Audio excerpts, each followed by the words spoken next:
సముద్ర స్నానానికి పోతే అలల మధ్యలోనే స్నానం చేయాలి గనక తప్పదు గనక దాన్ని తెలుసుకోవాలి, అర్థం చేసుకోవాలి, పరిస్థితులని అర్థం చేసుకోవాలి. పరిస్థితులు ఉండేది నువ్వు మార్చడం కోసం కాదు, పరిస్థితులు ఉండేది నువ్వు అర్థం చేసుకోవడం కోసం. బాగా వినండి, ఏమని అర్థం చేసుకోవాలి? ఈ పరిస్థితులు ఏవి శాశ్వతం కావు అని అర్థం చేసుకోవాలి. నెక్స్ట్ పాయింట్, ఇవేవి శాశ్వతం కావు. లేదు ఆ పరిస్థితులను మారుస్తాను స్వామి, మార్చుకో, తప్పు లేదు. నువ్వు మార్చడం వల్ల తప్పు లేదు. అవి మారచ్చు, మారకపోవచ్చు. మార్చడానికి ప్రయత్నం చెయ్యి, కానీ అవి మారలేదని మాత్రం దుఃఖపడబాకు. మారగలిగితే మారుతాయి, లేకపోతే లేదు. నువ్వు మార్చేసావనుకో పర్వాలేదు. ఒకవేళ మారలేదనుకో నువ్వు వెయిట్ చేస్తూ ఉండి అయ్యో పోతాయి, శాశ్వతం కావు. That is the point. అందువల్ల భగవద్గీతలో అర్జున ఆగమాపాయన, ఎంత అందమైన మాటలు ఇవన్నీ. ఎన్ని కోట్లు పెడితే కొనగలం మనం వీటిని. ఆగమం అంటే వచ్చేవి, అపాయం అంటే పోయేవి. చూచారా? ఈ పరిస్థితులు ఇవి స్థిరంగా ఉండవు, వస్తూ ఉంటాయి, పోతూ ఉంటాయి. వస్తూ ఉంటాయి, పోతూ ఉంటాయి, స్థిరంగా ఉండవు. అందుకని తాము స్థితిక్షస్వ భారత, దీన్ని ఓర్చుకోనైనా చూస్తూ ఉండు. ఇప్పుడు ఏం లేదమ్మా, నాకు కాఫీ ఇవ్వండి నేను తొందరగా పోవాలన్నాం అనుకోండి ఇంట్లో, సింపుల్, మీకు అర్థమైంది. చిన్న విషయం చెప్తా. కాఫీ ఇచ్చారనుకోండి, నువ్వు అలా తాగబోతుంటే వేడిగా ఉంది. ఇది కూడా ప్రాబ్లమే. నువ్వు తొందరగా పోవాలా, కాఫీ వేడిగా ఉంది, పోసుకుంటే 4 గాలుతుంది. ఇది నీకే తెలుసు బాగా, ఎందుకని గతంలో గాలి ఉంది కనుక. ఇప్పుడు ఇంత వేడి ఎందుకు తెచ్చావు అని ఆవిడని అడిగావు అనుకో, ఆవిడకు కూడా ఉందేమో కాలితే బాగుండని. ఎవరికి తెలుసు ఇదంతా? ఎవరికి తెలుసు సార్? ఎవరి మనసులో ఏముందో నాకేం తెలుసు. ఇప్పుడు ఏం చేయాలి నేను? నా బ్రతుకంతా ఇంత ఏది వేడి కాఫీకే. ఏం బ్రతుక? అది బతుకు, అదొక బతుకేనది. కాఫీ బతుకు. చూడు, రెండే ఉన్నాయి ఇప్పుడు. నువ్వు తెలియగలవాడివే, తెలివి తక్కువ వాడివే, ఇద్దరు చేయగలిగిన ఒకటే పని. ఇదిగో ఇది ఉంది కదా, తాగాలి కదా, ఏం చేస్తాం మనం చెప్పండి? వేడిగా ఉంది, పొయ్యి ఊదినట్టే ఊది కొద్దిగా. This is the way. ఇది ప్రయత్నం, ఇట్స్ అన్ ఎఫర్ట్. లేదు ఈ ప్రయత్నం చేసేంత ఓపిక కూడా లేదనుకోండి, కామ్గా కూర్చో 5 నిమిషాలు, అది చల్లారిపోతుంది కదా. కానీ నేను ఒక మాట చెప్తా, మీరు కామ్గా కూర్చొని నువ్వు చల్లారొద్దు, కాఫీ నువ్వు చల్లారొద్దు అని నువ్వు చెప్తా ఉండే, చల్లారుతుందో లేదో? చల్లారేదాన్ని నువ్వేం ఆపలేవయ్యా, ఎందుకంటే అది అనిత్యం. వేడి వచ్చింది కదా, వేడిపోయింది. ప్రతికూలమైన పరిస్థితి వచ్చింది కదా, ప్రతికూలమైన పరిస్థితి పోద్ది. నువ్వు వెయిట్ చేయాలి. ఈ వెయిట్ చేసినావు, నా బతుకంతా అయింది అంటే అంతే అది. సరేనా? నువ్వు వెయిట్ చేయి, పోతుంది. ఇప్పుడు చూడు వేడిగా ఉంది, నువ్వు దాన్ని ఊదుకుంటూ తాగావనుకో, నీ ప్రయత్నం చేత కొద్దీ మార్చుకోవచ్చు నువ్వు పరిస్థితిని. లేదండి నేను ఊదడం నాకు ఇష్టం లేదు, ఎందుకంటే 10 మంది చూస్తున్నారు, నేను పెద్దవాడిని, నువ్వు కామ్గా ఉండి అదే చల్లారిపోద్ది. అంతే. తండ్రి చాలా ధర్మాత్ముడు, మంచి భక్తుడు, కోటీశ్వరుడు. సరేనా? ఒక్కగానొక పిల్లవాడు. పాపం ఆయనకి అనారోగ్యం వచ్చి ఒక 40 సంవత్సరాలుగా చచ్చిపోతూ ఉన్నాడు, క్యాన్సర్ వచ్చి. అప్పుడు పిల్లవాడిని పిలుస్తాడు, నాయనా కోట్లాది రూపాయలు మా నాన్న ఇచ్చాడు, దాన్ని నేను రెట్టింపు చేశాను, ఉన్నది నువ్వు ఒక్కడవే, నీకు ఇస్తున్నా. నేను నిన్ను గురించి ఎన్నో కలలు కన్నాను, ఏదో చేయాలని. నా అదృష్టం బాగుండి ప్రయోజకుడు అయినటువంటి వాడివే బిడ్డగా నాకు జన్మించావు. నీ విషయంలో నాకు ఏ కొరత లేదు, నేను చాలా సంతోషంగా ఉన్నా. కాకపోతే నేను బ్రతికుంటే నా మేధస్సు కూడా నీకు ఉపయోగపడి నీ జీవితాన్ని ఒక మలుపు తిప్పుండేవాడిని, అవకాశం లేకుండా పోయింది, నేను పోతూ ఉన్నా కనుక ఈ ఆస్తి అంతా ఇస్తున్నాను. ఆయన రోజులు మంచివి కాదు, జాగ్రత్తగా ఉండు. నువ్వు చాలా మంచివాడివి, కానీ నువ్వు అనుకున్నంత మంచిది కాదు ఈ సమాజం అని చెప్పదగిన మాటలన్నీ కూడా చెప్పి అంతా రాసేసి అన్నీ ఇచ్చేసి ఇంకెక్కువ కాలం బతకడు. ఏ వారం రోజులు 10 రోజుల కన్నా ఎక్కువ బతికే అవకాశం లేదు. క్యాన్సర్ చివరి దశకొచ్చింది, టెర్మినల్ క్యాన్సర్. చివరిగా ఇక మాట్లాడలేడేమనే దశలో కొడుకుని పిలిచాడు, తలుపేయమన్నాడు. తలుపేసి ఒక చిన్న కవర్ ఇచ్చాడు. నాయన అది సీల్ చేసి ఉంది, ఇది నీ దగ్గర పెట్టుకో, నేను నీకు ఎంతో ఇచ్చాను, అది నీకు ఉపయోగపడుతుంది, ఇది ఏమిటి అని అడగబాకు, నేను ఏది చేసినా నీ మంచి కోసమే చేశాను, దీన్ని ఉంచుకో. ఏదైనా ఒకరోజు దారుణమైనటువంటి పరిస్థితి నీ జీవితంలోకి వస్తే, ఓకే, ఇప్పుడు నేను ఇచ్చినటువంటి ఈ కోట్లన్నీ కూడా నిన్ను రక్షించేటువంటి అవకాశం లేనటువంటి పరిస్థితి కనుక వస్తే,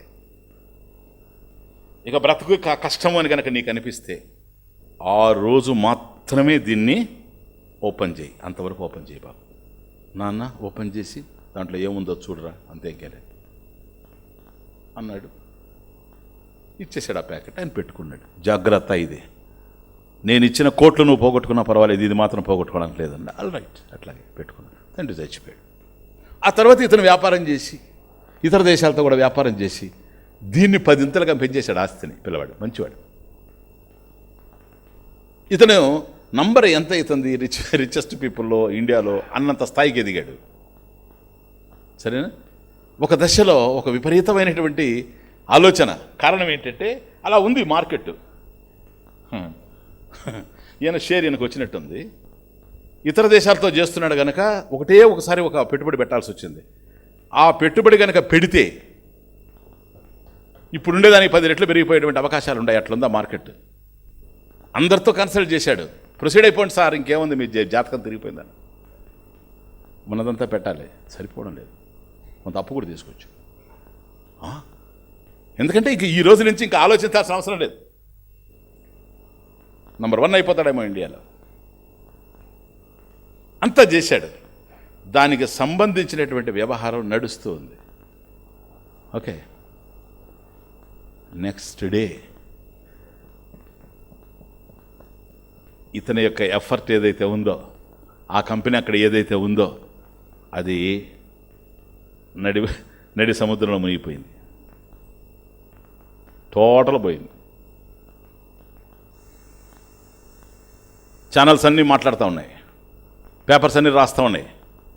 ఏమర్థం కావడం తెలియడం లేదు. ఎక్కడ చూసినా ఇదే మాట, ఇంకేమీ లేదు. ఏ ఛానల్ దగ్గరకు పోయినా, ఏ టీవీ దగ్గరకు పోయినా ఇదే వస్తూ ఉంది. ఎంతసేపటికి హాట్ టాపిక్ ఇది, బ్రేకింగ్ న్యూస్ అని వస్తూ ఉంది. ఈ లోపల ఇతనికి ఫోన్స్ వస్తూ ఉన్నాయి. సార్ మేము ఇచ్చిన 2 కోట్లు సార్, సార్ మేము ఇచ్చిన 5 కోట్లు సార్, మేము ఇచ్చిన 6 కోట్లు సార్. ఏం చేయాలి? ఇస్తాను సార్, మార్నింగ్ ఇస్తాను సార్. నిజంగా చెప్పండి సార్, మేము అంతే పెట్టుకున్నాం సార్, మా జీవితాలు ఏమైపోతాయి సార్. ఒక్కొక్కరు ఇంకా రాత్రి అంతా ఫోన్లు వస్తూ ఉన్నాయి. ఇతను అనుకుంటాడు, ఈ రాత్రి ఎలాగైనా గడిచేటట్టు చేయగలను, కానీ రేపు ఉదయం అందరూ వస్తే నేను ఏం చేయగలను? నేను సరేనా?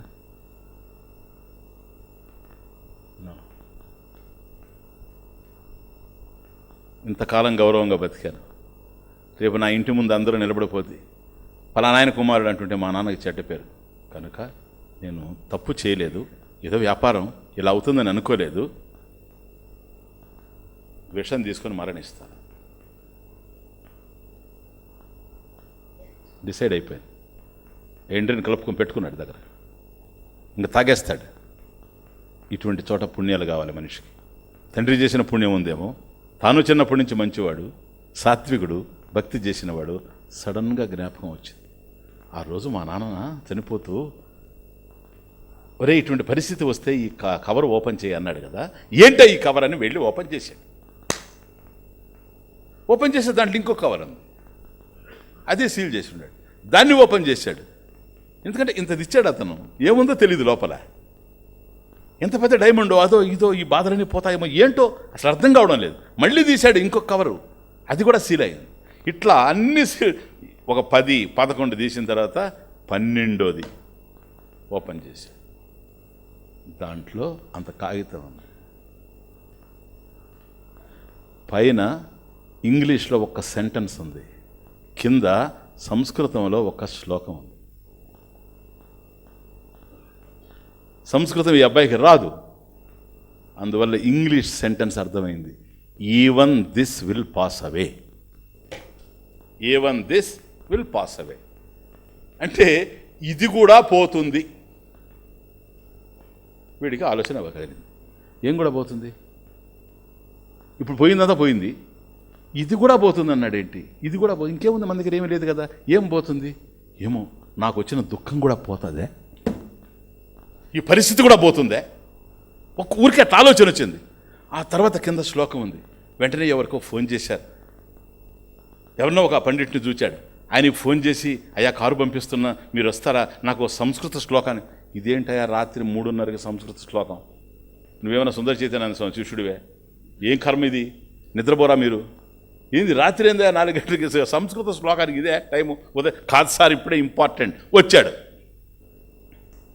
ఉదయే సవితా రక్తః రక్తశ్చాస్తమయే తదా సంపత్తౌ చ విపత్తౌ చ మహతామేకరూపత.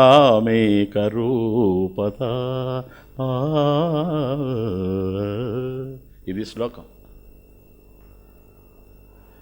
ఉదయే సవితా రక్తః, సవిత సవిత్రు సూర్యుడు, సూర్య భగవానుడు సవిత. ఉదయే సూర్యోదయంలో చూడండి సూర్యుడిని, ఉదయే సవితా రక్తః, ఎరుపు వర్ణంతో కనపడతా ఉన్నాడు సూర్యోదయంలో, ఎర్రగా బాలభానుడు కదా.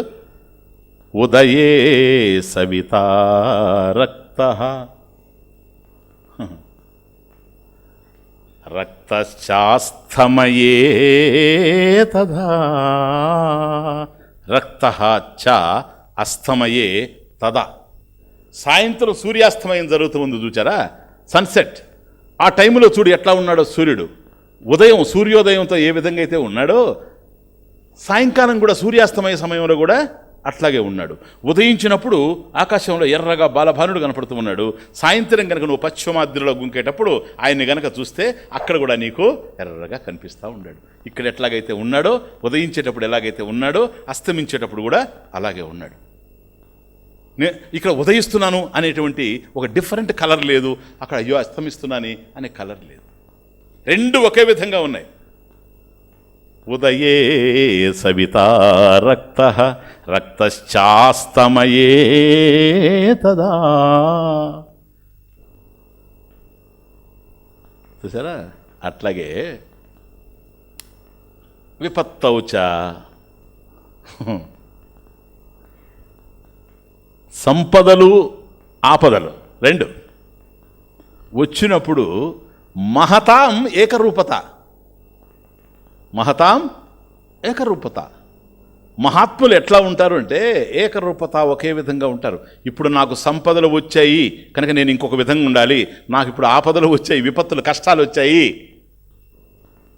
సంపత్యౌచ విపత్యౌచ మహతాం ఏకరూపత. కాబట్టి ఇది సంపద, అది ఆపద అని లేదు, ఇది ఉదయము, అది సాయంత్రం అని లేదు. ఉదయం వచ్చేటప్పుడు ఏ కలర్తో అయితే ఉన్నాడో, సాయంత్రం అస్తమించేటప్పుడు కూడాను సూర్యుడు అట్లాగే ఉన్నాడు. ఇది మహాత్ముల యొక్క లక్షణం, మహాత్ముల యొక్క లక్షణం ఇది. ఆపదల్లో కానీ సంపదల్లో కానీ, సుఖాలు వచ్చినప్పుడు కానీ కష్టాలు వచ్చినప్పుడు కానీ, అనుకూల పరిస్థితుల్లో కానీ ప్రతికూలమైన వాతావరణంలో కానీ మహతాం మహాత్ములు ఏకరూపత, ఒకే విధంగా ఉంటారు అని దాని అర్థం నాయన అని ఆ పండితుడు చెప్తే ఇతడు ఆలోచిస్తాడు, మా నాన్న సామాన్యుడు కాదు, ఎంత ధర్మాత్ముడు, కాబట్టి నాయన సంపదల్లో ఆపదల్లో ఒకే విధంగా ఉండు అన్నాడు. నేను ఏదో ఇది చేశాను, నేను చేసిన తప్పేమీ లేదు, ఇక్కడ రేపు వస్తారనుకో ఏం జరుగుతుందో చూద్దాము, మా నాన్న మీద భారం వేసి భగవంతుని మీద భారం వేసి ఆయన చెప్పిన మాటని, నీకు అన్ని తలుపులు మూతపడ్డప్పుడు ఈ సంపదలన్నీ పోయినప్పుడు ఇది కాపాడుతుందన్నాడే, ఆ మాట మీద నాకు నమ్మకం. ఎందుకని ఇప్పుడు నేను చచ్చిపోయాను అనుకో ఇది కూడా కాపాడడం లేదని అర్థం. బెనిఫిట్ ఆఫ్ డౌట్ ఎవరికి ఇవ్వాలి? ఈ అవకాశం ఈ కాగితానికే ఇవ్వాలి. ఎందుకని ఇది కాగితం కాదు, ఇది మా నాన్న హృదయం ఇక్కడ ఉంది, దానికే ఇవ్వాలి, ఏం జరుగుతుందో జరగని అని చెప్పేసి కామ్గా మంచిదండి అని ఆయనకి దక్షిణ ఇచ్చి ఆయన్ని పంపించేసి కూర్చొని 12వ కవర్లో దొరికింది ఇది. యా ఓం నమో భగవతే వాసుదేవాయ దొరికింది ఇది. ఇలాగే ఉన్నాడు, అంతే లైటనింగ్ కాల్ వస్తాను. ఫోన్ లిఫ్ట్ చేశాడు, lightning call it is from USA. Sir very good news, what is it? Happy news sir. ఏంటదని? మీకు భారతదేశం అంతా కూడా ఈ విధంగా ఛానల్స్ అంతా మాట్లాడుతూ ఉన్నాయని మాకు ఇప్పుడే తెలిసింది. మేము కూడా చూసాం, ఇక్కడ ఇంటర్నేషనల్ ఛానల్స్ కూడా కొన్ని మాట్లాడుతూ ఉన్నాయి. That is not our company sir, it's a different company. అది మంది కాదు సార్, అది అంటా ఉన్నాడు. వెంటనే ఇక్కడ టీవీ పెట్టాడు. పెడితే వెంటనే వస్తూ ఉంది, ఇంతకుముందు ఇచ్చినటువంటి వార్త అంతా కూడా తప్పు, ఇది ఎవరో ఈ విధంగా కల్పించారు, దీనికి సంబంధించినటువంటి ఎంక్వైరీ జరుగుతూ ఉంది, ఇది దీనికి సంబంధించింది కాదు ఫలానా అనుకుంటాడు. అరే రే రే రే రే, ఇది గనక జ్ఞాపకం లేకపోయి ఉంటే రేపు అప్పులోళ్లే కాదు వచ్చేది, కొన్ని లక్షల మంది వచ్చి ఉండేవాళ్ళేమో నన్ను చూడ్డానికి, రేపు ఉదయం ఈ శవాన్ని చూడ్డానికి.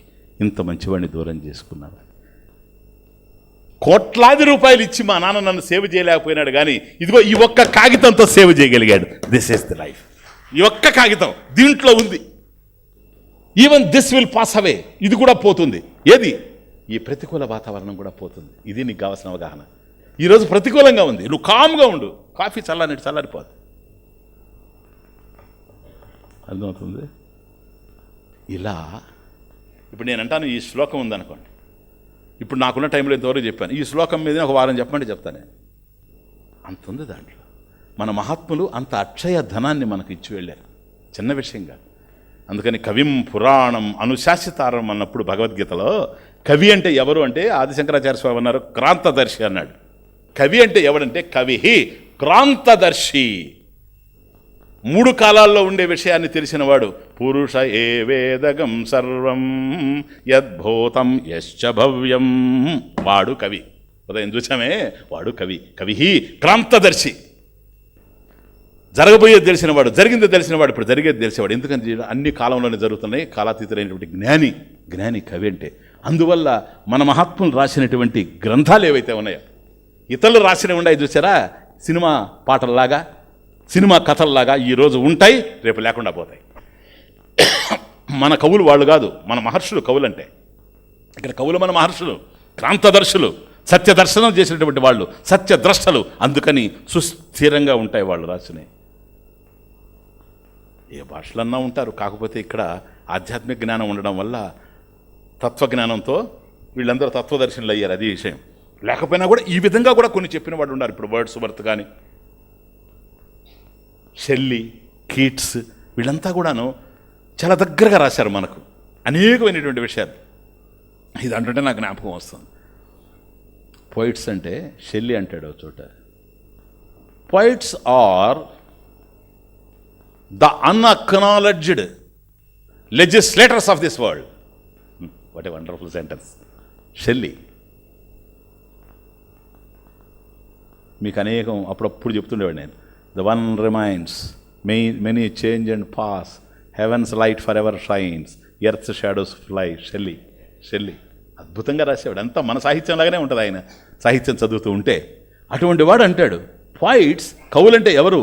Poets are the unacknowledged legislators of the world. ఇతరుల చేత నియమింపబడని, ఆజ్ఞాపింపబడని, కేవలం తన స్వేచ్ఛ చేతనే శాసనం చేసే అధికారం కలిగిన వాళ్ళు లెజిస్లేటర్స్. సరేనా? ఇక్కడ మనం ఎన్నుకుంటే వాళ్ళు పోయి శాసనాలు చేస్తారు. ఇప్పుడు లోకసభలో కానీ రాజ్యసభలో కానీ కవుల్ని ఎన్నుకోవాల్సిన అవసరం లేదు. వాళ్ళు ఏది మాట్లాడితే అది శాసనం. ఎందుకో తెలుసా? సత్యద్రష్టలు కనుక.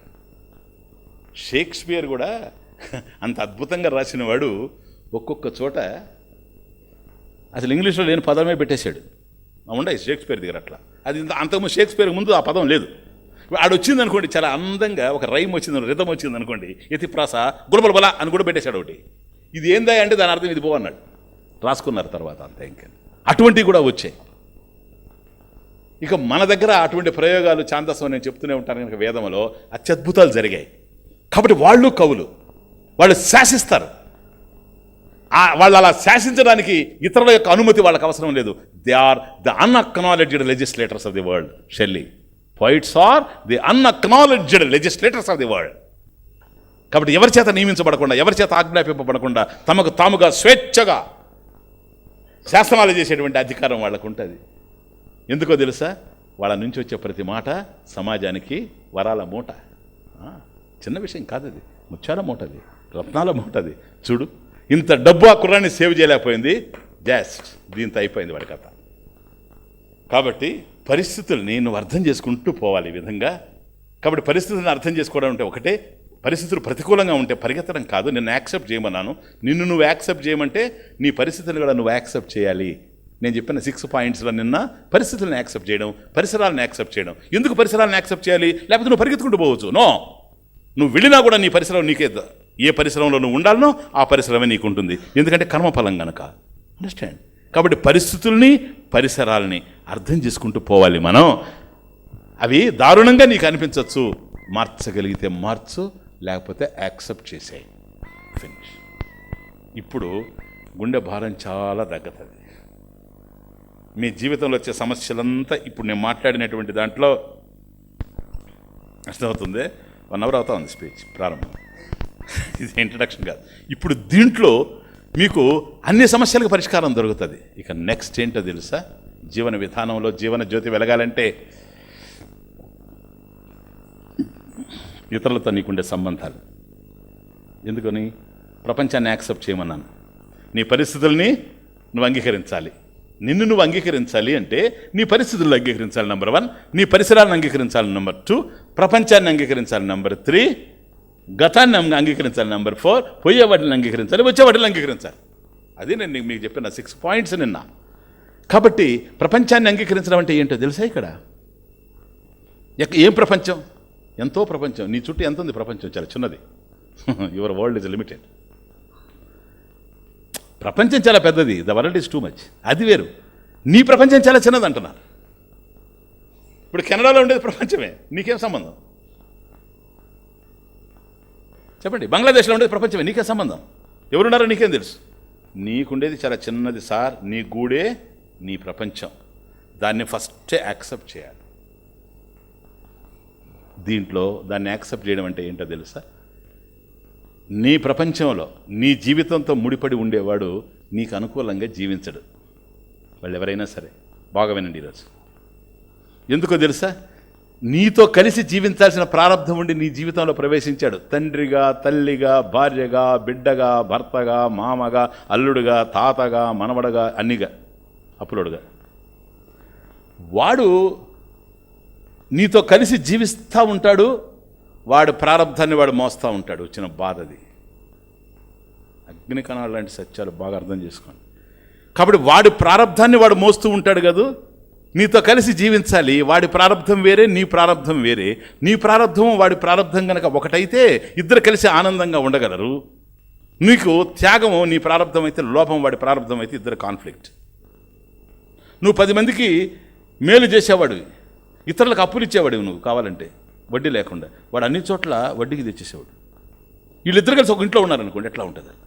ఎందుకంటే వాడి ప్రారంధం అది, వీడి ప్రారంధం. కానీ వీళ్ళిద్దరు ఎందుకు చేరారు? ఇద్దరు డబ్బు సంబంధించిన వాళ్ళే కనుక. అది కామన్ ఫ్యాక్టర్. అది గహన కర్మణో గతి.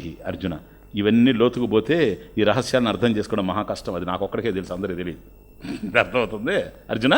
కృష్ణుడు ఇవన్నీ అందరికీ తెలియదు. గహన కర్మణో గతి. కర్మల గతి తెలుసుకోవడం చాలా కష్టం. అందువల్ల ఎవరెవరిని ఎక్కడెక్కడ ముడేయాలని అక్కడ ముడేస్తాను నేను.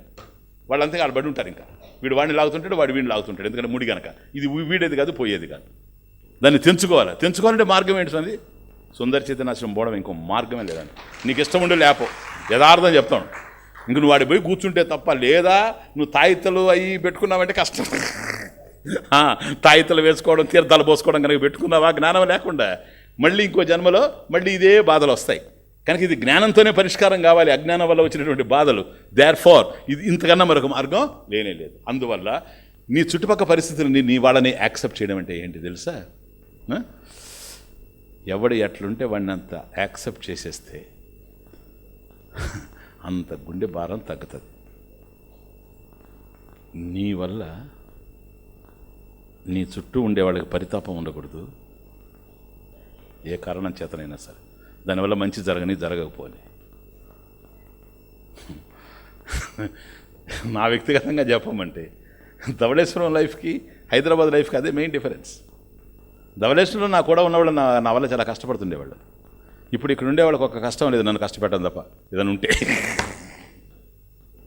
కారణం ఏంటో తెలుసా, అక్కడ ఉండేటప్పుడు నేను సాధేసేవాడిని, మనం ఇది చేయాలా, అది చేయాలా, ఇది చేయాలా, ఇది చేయాలా, సమాజాన్ని ఇట్లా చేయాలా, అట్లా చేయాలా. అందువల్ల నేను మేలుకునేవాడిని, వాళ్ళు మేలుకునేవాడు. ఇప్పుడుండా నాయన చేయగలిగితే చేయండి, లేకపోతే లేదు, హాయిగా ధ్యానం చేసుకోండి. ఒక్కొక్క టైంలో కొన్ని అలా జరుగుతాయి, సరేనా? ఏమీ లేదు, ఎవరికి లేదు, ఏమి అందరూ హాయిగానే ఉండరు అనుకుంటున్నాను నేను. ఇంకా వాళ్ళ మనసులో ఏమన్నట్టు నాకు తెలుసు. కాబట్టి మన చుట్టూ ఉండే ఆ సేవ జరగకపోయినా కూడా ఇది హాయి అనుకుంటున్నాను నేను. ఇప్పుడే జరిగేది ఏదో జరుగుతా ఉంది, ఇప్పుడు జరగడం లేదా? మేమేం తిని మంగళం మారుతున్నాం ఏంటి? మీరు అన్ని ఛానల్స్లో చూస్తూ ఉన్నారు, ఉపన్యాసాలు చెప్తా ఉంటేవి, గ్రంథాలు రాస్తూ ఉంటేవి, ఇవన్నీ చేస్తూ ఉంటేవి, ఒక క్షణం తిరిగి లేకుండా ఉన్నాం. కానీ అప్పుడు అట్లా కాదు, మొయ్యలేని భారాన్ని కూడా మోసేది. ఇప్పుడు అట్లలే, అట్లని చెప్పేసి దాచుకొని సోమరిపోతులం కాదు మేము. కష్టపడతాం, ఆ పిచ్చి చర్చలు మాత్రం చేయం. ఇది జ్ఞానం అందించింది. అంటే అప్పుడు అజ్ఞానంలో ఉన్నావా, నువ్వు బోధించిందంత అజ్ఞానం కాదు, ఏదో ఉత్సాహం ఉండింది ఏదో చేయాలని. ఇప్పుడు అర్థం చేసుకుంటున్నాం, పరిస్థితులను అర్థం చేసుకోవాలి. చుట్టుపక్కల ఉండే నేను నా జీవితంలో నుంచే మాట్లాడుతాను. ఈరోజు లాస్ట్ డే చెప్తాను మీకు, అర్థమవుతుందే. నేను చాలా హాయిగా ఉన్నాను ఈరోజు. మీరందరూ నన్ను వదిలేసిపోండి, వెరీ వెరీ హ్యాపీ. అందరూ కలిసి వచ్చి ఈ ఆశ్రమం నుంచి నన్ను మెడబెట్టి గెంటేయండి, very very happy. I am nice being myself, that's all. ఎవడు ఉన్నా లెక్కలేదు, ఎవడు పోయినా లెక్కలేదు, సరేనా? రమ్మని ఒకడిని పిలవను, పొమ్మని ఒకడిని చెప్పను. నా హృదయంలో ఏం జరుగుతూ ఉందో పాల సముద్రం ఉంది ఈరోజు, అది ఇతరులకు అర్థం కానిటువంటి విషయం. ఇది నేను కష్టపడ్డ రోజుల్లో రాలేదు, ఈ రోజుల్లో నా అవగాహనలోనే ఉంది. దీన్ని మీకు పంచిపెట్టాలనే ఉద్దేశంతోనే ఈ సదస్సును ఏర్పాటు చేశాను. 7 రోజులు ఇంకేం లేదు. అందుకోండి, లేకపోతే లేదు. మీరు అందుకున్నారనుకోండి ప్రసాదం, మీరు అందుకోలేదనుకోండి ప్రసాదం. అప్పుడు ప్రప్రసాదం. అందుకుంటే ప్రసాదం, అందుకోకపోతే ప్రప్రసాదం. దానికి ఇంకా అస్సలు బాధపడేటువంటి ప్రశ్న లేదు. కాబట్టి మీరు బాగా హృదయంతో అర్థం చేసుకోండి ఇవన్నీ. ఎవరు ఎట్లా ఉండారో వాళ్ళని అట్లా యాక్సెప్ట్ చేస్తే, ఒకవేళ స్వామీజీ అది బాధగా ఉంది, వదిలేయి, మార్పు చేయడానికి ప్రయత్నం చేయి, లేదా వదిలేయి. ఇంకా అది ప్రారంభం కేసు, అది మనం ఏం చేయలేం. ఇప్పుడు డాక్టర్లు కూడా చెప్తారు, కొంతవరకు ప్రయత్నం చేస్తారు. అప్పుడు మనం పట్టుకుపోతే కొంత ఇన్పేషెంట్గా పెట్టుకుంటాను, ట్రై చేస్తాను 3 రోజులు అంటాడు. ఆ తర్వాత రూమ్ తీసుకోండి, ఇంకొక 4 రోజులు అతన్ని స్టడీ చేయాలంటాడు. చేస్తాడు, ఒక 2-3 నెలలు వాడతాడు, మందులు అవి ఇవి, ఇంజక్షన్లు అవి. లాస్ట్ అంటాడు, ఈ కేసు ఏం లాభం లేదు, తీసుకోండి సార్. అంతేగాని పోతాడని తెలిసి నా దగ్గరే ఉంచండి అనేవాడు, అటువంటి వైద్యుడు ఎవరన్నా ఉంటే ఆయనకి ఏదైనా ఫీజు మీద వ్యామోహం ఉంటే నాకు తెలియదు, కానీ రూమ్ రెంట్ మీద లేకపోతే మాత్రం పంపించేస్తాడు, వెళ్ళిపో, ఎందుకని నాకు అవసరం లేదు.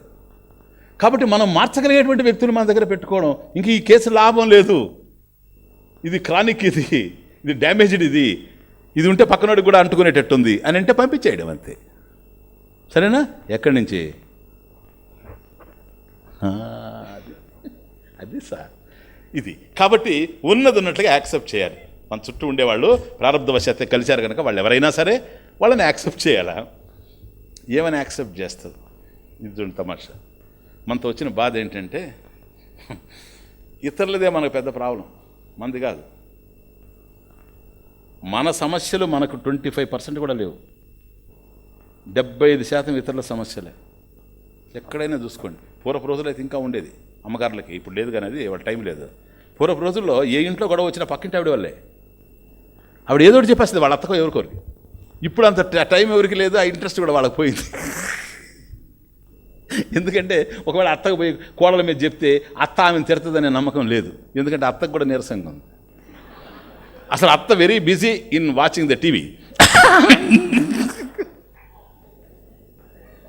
అర్థమవుతుందా? అందువల్ల అవన్నీ మారిపోయినాయి, కాల మార్పులు, ఇవన్నీ టైమ్లీ చేంజెస్. ఆ రోజుల పరిస్థితులు వేరు, ఈ రోజు పరిస్థితులు వేరు. కానీ ఆ రోజులు అట్లున్నాయి. ఇప్పుడు ఏంటో తెలుసా, ప్రతి ఒక్కరూ అసలు ఇంతెందుక నేను ఫేస్ చేస్తానని కదా. ఇప్పుడు ఏ ఊరికి పోయినా, ఎక్కడికి పోయినా మనోళ్ళు మన సత్సంగ మెంబర్స్, అందరని కాదు, కొందరు చాలా ఇన్సిగ్నిఫికెంట్, నమస్కారం పెట్టుకుంటారు, పోతారు. ఇప్పుడు మాకు ఒకసారి ఇక్కడ హైదరాబాద్లో గురువారం ఎంతమంది వస్తారు, ఆదివారం ఎంతమంది వస్తారు, దర్శనం పోతూ ఉంటారు పాపం. కొన్ని చోట్ల ఇక్కడ కూడా ఉండాలిలేండి కొంతమంది, చాలా చిన్న ఇంత, ఇంకా అది కూడా పోగొడతాను నేను. ఈ ఉపన్యాసంలో పోతే చూడాలి. వాళ్ళు నమస్కారం పెట్టుకుని పోరు, నమస్కారం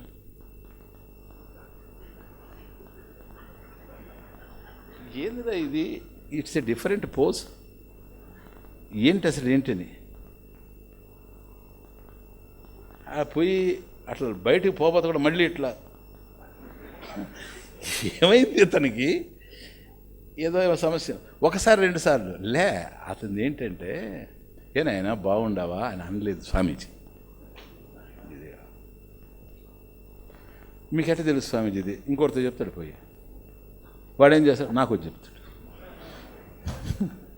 అసలు వీడు వాడితే ఎందుకు చెప్పాడు, పలకంది నేను అనుకోండి, నాకేదో ఆలోచించుకుంటా ఉంటాను. ఆయన వచ్చింది ఎందుకు, దర్శనానికి కదా.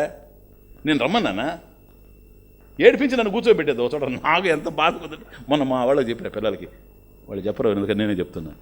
ఇక రావు కూడా చెప్పిన, అయ్యా మీరు ఎవరన్నా కాషాయం ఇస్తా వేసుకొని దర్శనాలకు మీరు కూర్చోండి, ఉపన్యాసాలు కావాలంటే నేను చెప్తా.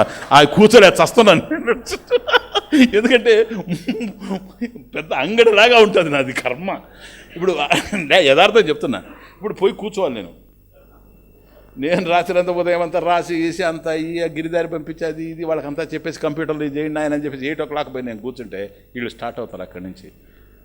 ఎంత ఎక్సర్సైజ్ అంటే అది. వాళ్ళు వస్తారు, పండ్లు తీసుకొస్తారు, పెట్టండి ఆయన అంటే, కొందరు అట్లా కాదు, మీరే తీసుకుని సరే ఇండి అది పెట్టుకోండి. వాళ్ళు అయిన తర్వాత మళ్ళీ ఆ పండు వాళ్ళకి ఇవ్వాలి. డబ్బులు తీసుకొని గల్లాపెట్లో వేసుకొని వస్తువులు ఇచ్చినట్టే. వాళ్ళు కొందరు నవ్వుతూ పోతారు, కొందరు మళ్ళీ ఎప్పుడు స్వామి ఉపన్యాసాలు అవి ఏదో చెప్పాలి. చెప్పిన తర్వాత పోదు. ఇదేంటే ఆయన పోయేటప్పుడు నేను నాది ఒకటి ఉంటుంది, నాయన భోంచేసిపోండి, ఆయన ఆ భోంచేస్తుంది. ఇది జరిగేది. గురువారం వస్తే రాత్రి 8-8:30 వరకు, ఆదివారం అయితే ఒక రోజు 1 గంట 1:30 2 అయిన రోజులు కూడా ఉండే. ఎందుకో బాగా పెరిగిపోతూ ఉండారు జనం రావడం, వాళ్ళకి బాగుంది తమాషగా. నాకు రాత్రి అంతా మళ్ళీ ఎర్లీ మార్నింగ్ అంతా కూర్చొని రాసి కొద్దిగా ఏజింగ్ కూడా ఉంది కదా, పూర్వంలా కదా షష్టి పూర్తి అని మీరు అనవసరంగా అదంతా చేస్తే ఇప్పుడు నాకు మీరు చేయడం వల్ల జ్ఞాపకం వస్తుంది. నాకు 60 కదా, నాకు 60, లేకపోతే నేను మొన్నటి వరకు 20 అనుకుంటున్నా. మీరు అదంతా చేసి ఇక్కడ గందరగోళం చేసేటప్పటికి నేను అవన్నీ చూసేసి అబ్బో నేను ముసలాయన అయిపోయినా, వీళ్ళంతా అక్నాలెడ్జ్ చేశారు, వీళ్ళంతా దీన్ని సపోర్ట్ చేసేసారు కదా అని. అందుకని కొద్దిగా లాగినట్టుగా ఉంటుంది. నేనంటే ఇంక చాలే నాయన అని ఆ పిల్లలు ఉంటారు అక్కడ, వాళ్ళని నాయన ఇంకెంతమంది ఉండారు, 80 మంది ఉండారు. సరే కానీ మరి అడగండి వాళ్ళని, ఇక్కడ కూర్చోడులా ఈ గాడిదని అడగండి. మళ్ళీ వాళ్ళని పిలిచి నాయన ఇంకెంతమంది ఉండారు అని, 20 మంది ఉండారు స్వామీజీ. అబ్బా తొందరగా పంపించేయండి ఆయన. వాళ్ళు 20 మంది వచ్చేస్తాను, ఇంకా 10 మంది అయిపోతాను నేను, ఇంకా 10 మంది ఉంటారు. ఇంకెంతమంది ఉన్నారు, 60 మంది ఉన్నారు. ఏయ్ ఏమైంది ఎందుకంటే మళ్ళీ వస్తూ ఉన్నారు స్వామీజీ. నేను మనం చెప్పిన వీళ్ళందరికీ, మా రావుకి వీళ్ళందరికీ నేను మంచి ఇస్తా అంటే ఇట్లాంటి వద్దు, ఇది 20 రూపాయలు ఇది మీటరు, ఇది వద్దు మీకు, నా దగ్గర పట్టు కూడా ఉన్నాయి నేను వేసుకోను, మీకు మంచి పట్టు బట్టలు, ఏది పట్టు, ఇప్పుడు సన్యాసులు చాలామంది పట్టు వస్త్రాలతో మాట్లాడతారు కదా, అటువంటి కుట్టిచ్చిస్తా వేసుకొని మీరు నా బదులు కూర్చోండి. వాళ్ళు అంటారు ఎవరు వస్తారు, వాళ్ళు అడిగారు నన్ను ఎవరు వస్తారు స్వామీజీ అన్నారు. అది కూడా నేనే చెప్పాలి, ఇప్పుడు నేను పోయి తోలుకొని వచ్చేది వాళ్ళని ఏమన్నా, మీరే ట్రై చేయాలి. కానీ ఇప్పుడు నేను పిలిస్తే వస్తున్నారా?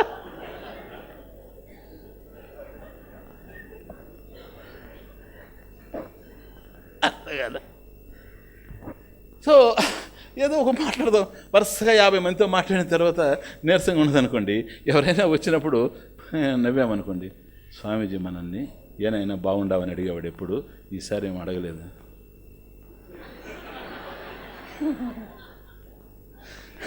ఒక్కో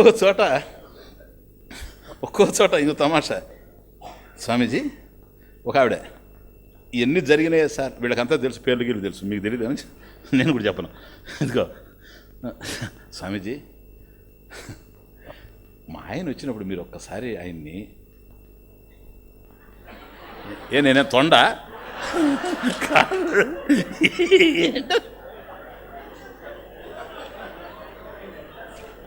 ఏంటమ్మా మీ ఆయన వస్తే నేను ఇట్లా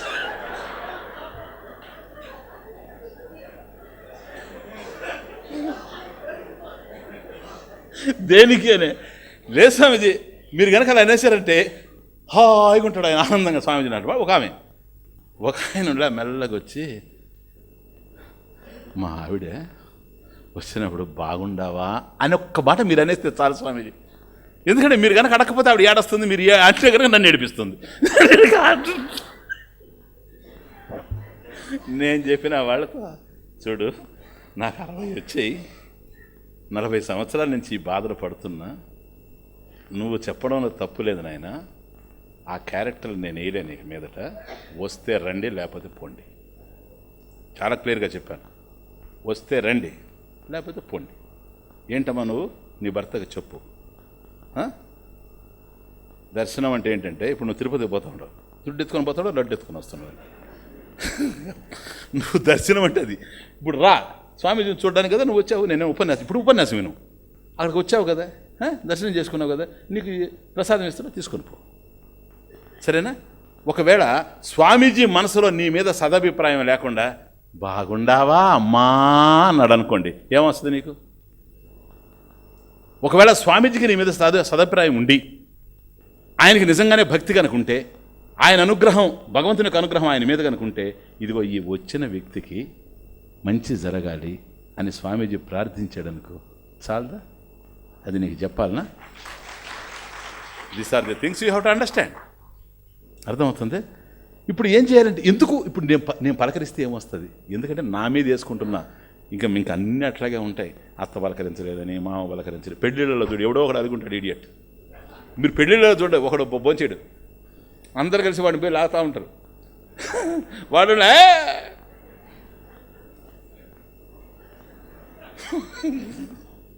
ఏంద్రా నీ బాధ అని అంటే, నేను ఎంత పెద్దవాడిని అది తెలుస్తూ ఉంది కదా, నీ ముఖం చూస్తే అర్థం అవుతుంది కదా.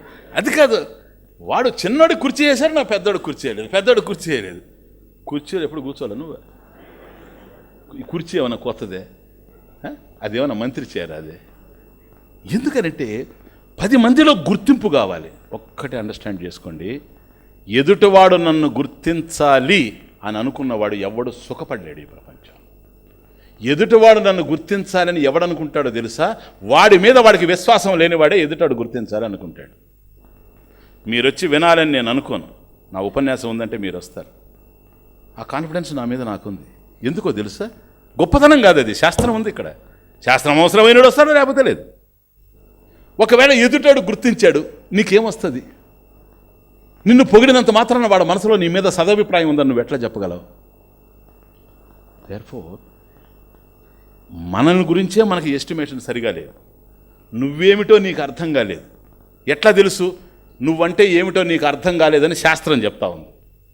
ఇప్పుడు నేను బోధించేదంతా కూడాను మిమ్మల్ని గురించి మీరు ఎట్లా తప్పుగా అర్థం చేసుకున్నారో శాస్త్రం ద్వారా చెప్తున్నా. ఇది కాదు నువ్వు అని శాస్త్రం చెప్తా. కాబట్టి శాస్త్రం నీతో విభేదిస్తూ ఉంది. నీ విషయంలోనే నువ్వు ఇతరులతో విభేదించేది ఏంటి? నువ్వే నీకు అర్థం కానప్పుడు ఇతరులు నీకేమర్థమవుతారు? కాబట్టి ఎవడో ఏదో ఆలోచిస్తున్నాడు, వాడు ఏదో విధంగా నో వెరీ ఇంపార్టెంట్. ఇవన్నీ జీవితంలో ఇంక మీరు ఆచరించాలి సుఖపడాలనుకుంటే. ఇప్పుడు వాడు ఆలోచిస్తున్నాడు అని నువ్వు అంటున్నావు, నీకు ఆధారం ఏంటి వాడు అలా ఆలోచిస్తున్నాడని? ఏమిటి ఆధారం? వాడి ఆలోచన, వాడి మాట కాదు, వాడి ఆలోచన. వాడి ఆలోచనకి ఆధారం ఏంటి? నీకేంటి? ఎట్లా తెలుసు వాడి ఆలోచన? నీ ఊహ. అంటే వాడు ఆలోచించేది ఒకటి, వాడు ఇలా ఆలోచిస్తున్నాడేమోనని నువ్వు ఆలోచించేది రెండోది. ఏది కరెక్ట్ ఈ రెండిట్లో చెప్పు? వాడు ఆలోచించేది నీకు తెలియదు, వాడు ఇలా ఆలోచిస్తున్నాడు అనేది నీ ఊహ. ఈ ఊహ కరెక్ట్ కావచ్చు, కాకుండా పోవచ్చు. ఈ విధంగా పెళ్ళిళ్ళు భగ్నమైపోతున్నాయి, తల్లిదండ్రులకి బిడ్డలకి వేరు జరుగుతున్నాయి, భార్యాభర్తలు విడిపోతూ ఉండారు, స్నేహితులు విడిపోతూ ఉండారు. ఎందుకంటే ఇవన్నీ కూడా మిస్అండర్స్టాండింగ్. కాబట్టి ఎదుటవాడు ఏమన్నా ఆలోచించని దానికి నీకు సంబంధం లేదు. వాడు ఏదో ఆలోచిస్తూ ఉంటే వాడి మనసు, నీ సమస్యలు నీకున్నాయి, నీ భావాలు నీకున్నాయి. నీ భావాలతో నువ్వెట్లా సతమతం అవుతున్నావో వాడి భావాలతో, వాడి ఆలోచనలతో వాడట్లా సతమతం అవుతున్నాడు. దానికి నీకు సంబంధం లేదు. అతనికి ఆ స్వేచ్ఛ ఉంది, ఆలోచన స్వేచ్ఛ ఉంది. తన ఆలోచనలు ఎట్లయినా ఆలోచించుకోవచ్చు, నీ ఆలోచనలు ఎట్లయినా ఆలోచించుకో. వాడి ఆలోచన చెడుగా ఉందనుకోండి, నువ్వేం చేయగలవు? వాడిని మార్చగలవా? You cannot. ఎందుకని? నువ్వే మారడం లేదు, వాడే మారుతాడు. కాబట్టి మార్చడం అనేటువంటిది కష్టతరం. మారడం అనేటువంటిది శ్రేయస్కరం.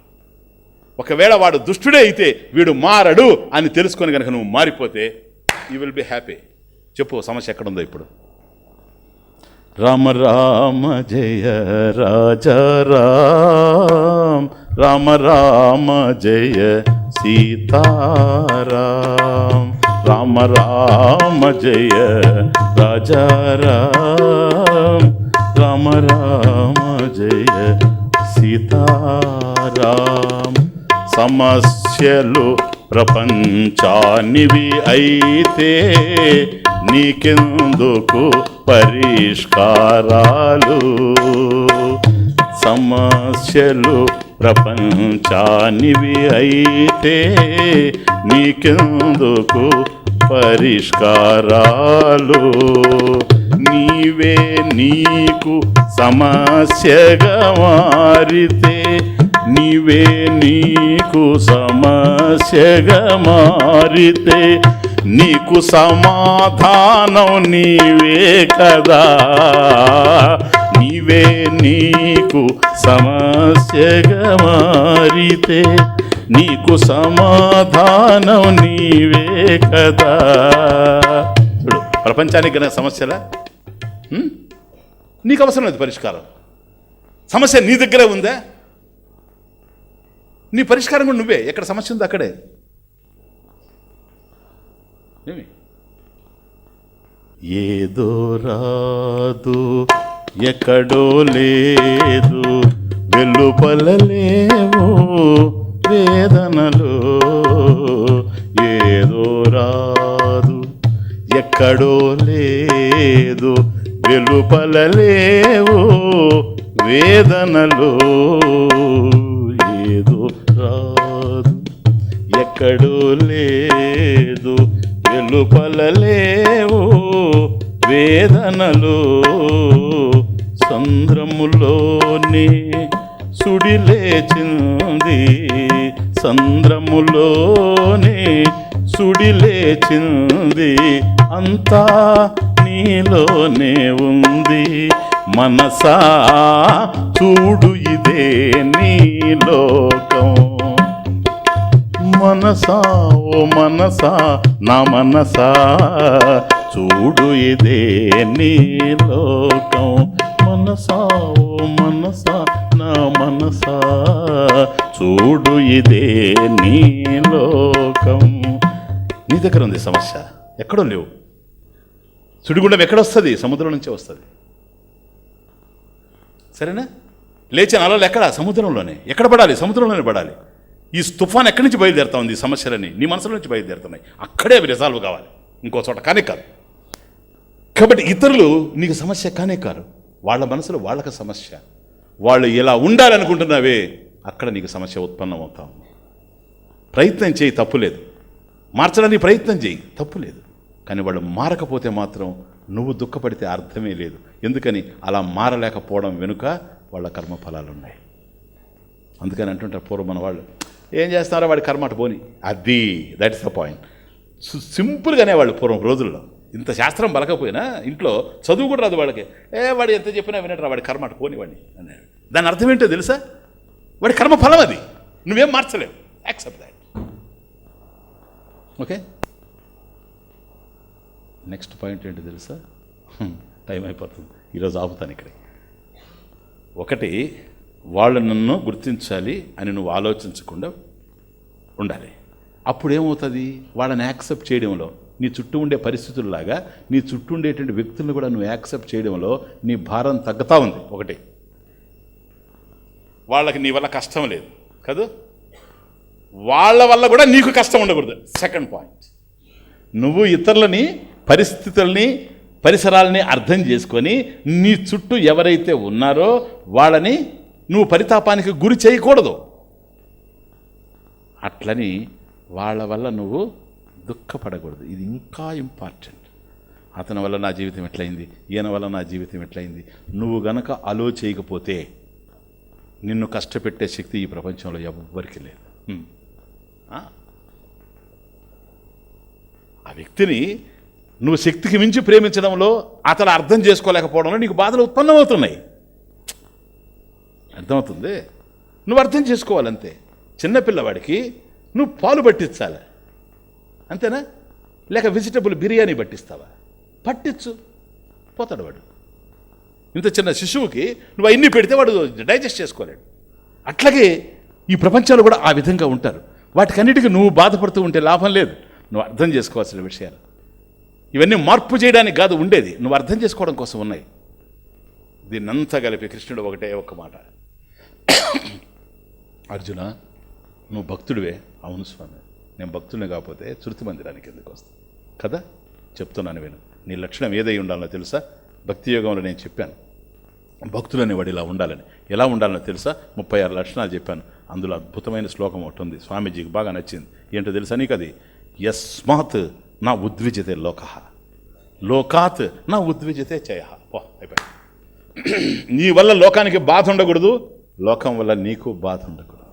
ఎటువంటి జీవితం అది! సరేనా? అన్నీ ఉంటాయి చుట్టూ, నువ్వు బాధపడకూడదు. సముద్రంలో భయంకరంగా జలచరాలు ఉంటాయి కొన్ని. సముద్రంలో జల జంతువులు చిన్న చిన్నవి కాదు, అవి ఒక్కసారి సముద్రాన్ని కుదిపేస్తూ ఉంటాయి. మీరు డిస్కవరీ ఛానల్లో చూస్తూ ఉంటారు. వరి ఇవన్నీ ఉన్నాయని ఆ రోజుల్లో చెప్పుకుంటూ ఉంటే విన్నాం. ఈరోజు డైరెక్ట్గా మీరు చూస్తూ ఉంటారు డిస్కవరీ ఛానల్లో.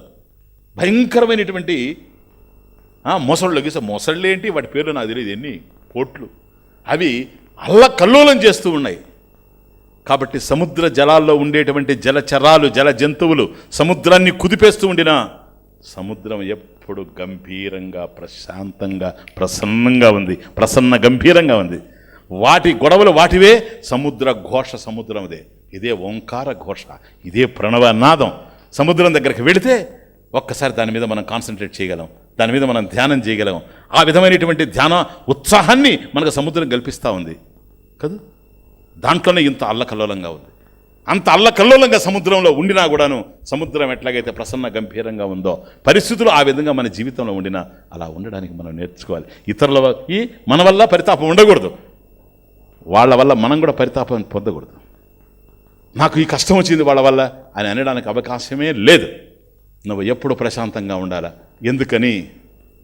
నెక్స్ట్ చూడండి తమాషా. స్వామీజీ అయితే వాళ్ళని మార్చకూడదా? ట్రై చేయి, తప్పులేదు. వాడు మారడు, ఏం చేస్తావు? ఎట్లయినా మారుస్తానంటావా? ఈ మాట అన్నావంటే నువ్వు కృష్ణ భక్తుడివి కాదు. ఎందుకో తెలుసా? ఆయన జీవితాన్ని చూడు ఎట్లుందో వ్యవహారం. దుర్యోధనుని మార్చడానికి పోయాడు, ట్రై చేశాడు. వాడు ఏమైనా మారాడా? ఈయన్ని బంధించడానికి ట్రై చేశాడు. వాడు ప్రయత్నం చేయాలని ఫెయిల్ అయిపోయిన వాళ్ళలో నంబర్ 1. ఓపెన్గా చెప్తా ఉన్నాను. అటువంటి వాడిని ఎందుకు పూజిస్తున్నామో తెలుసా? నేను ఫెయిల్ అయిపోయాను, ఇది సాధ్యం కాదని ఒప్పుకున్నాడు కనుక. ఎవరి కోసం? మీకోసం. ఆయన ఇట్లని కావాలంటే మార్చగలడు, అది వేరే విషయం. ఆ పని చేయలే, అటువంటి చేయడు. అటు చేసేవాడు భగవంతుడు కానే కాడు, చేయడు. అసలు ఇంతెందుకు సార్, మీకు ఒక మాట చెప్తా, ఇది కూడా విని మర్చిపోండి. అర్జునుడు ఏడుస్తున్నాడు కదా, కిమ్నో రాజ్యాన గోవిందని. రై కూర్చోడా, చెడా అని కృష్ణుడు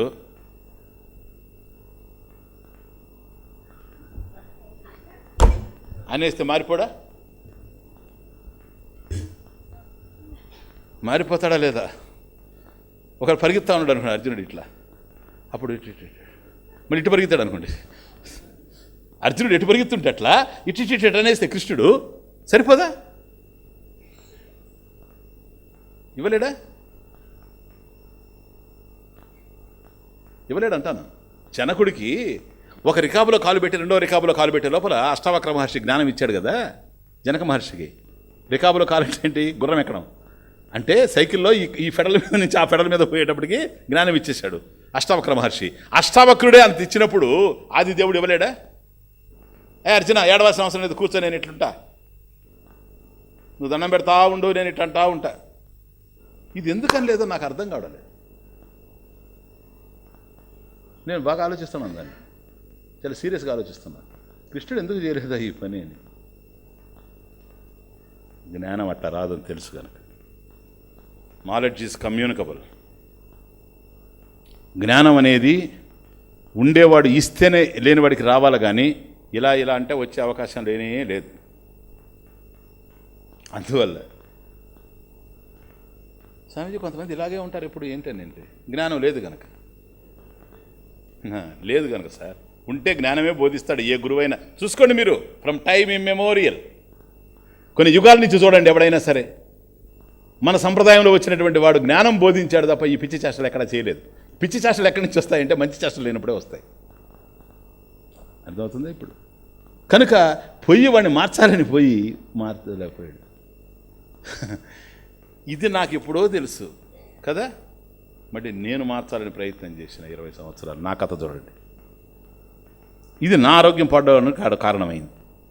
ఒక దశలో నేను తెలుసుకున్నా, అప్పుడు ఎవరెవరెవరే నిజమేనే, కృష్ణుడే మార్చలేకపోయాడు, మనకి ఎందుకు వచ్చిన బాధ ఇదంతా? ప్రతి ఒక్కరిని పెట్టుకొని నువ్వు మారతావా లేదా, నువ్వు సత్సంగ సభ్యుడు కదా, నువ్వు ఎందుకు ధ్యానం చేస్తావు? పూర్వం అంతా ఉండేలా ఈ గొడవ పూర్వం వాళ్ళకి తెలుసు. పూర్వం సత్సంగంలో ఉన్న వాళ్ళే తెలుసు, ఇప్పుడు కొత్త వాళ్ళకి తెలియదు. పూర్వం నాకు కనపడ్డారంటే ధ్యానం చేస్తున్నావా లేదా, ఎన్ని గంటలకు లేచావు, ఇప్పుడు ఒక్క నడడం లేదు, ఎప్పుడన్నా నిద్రపోయి ఎప్పుడన్నా లేదు.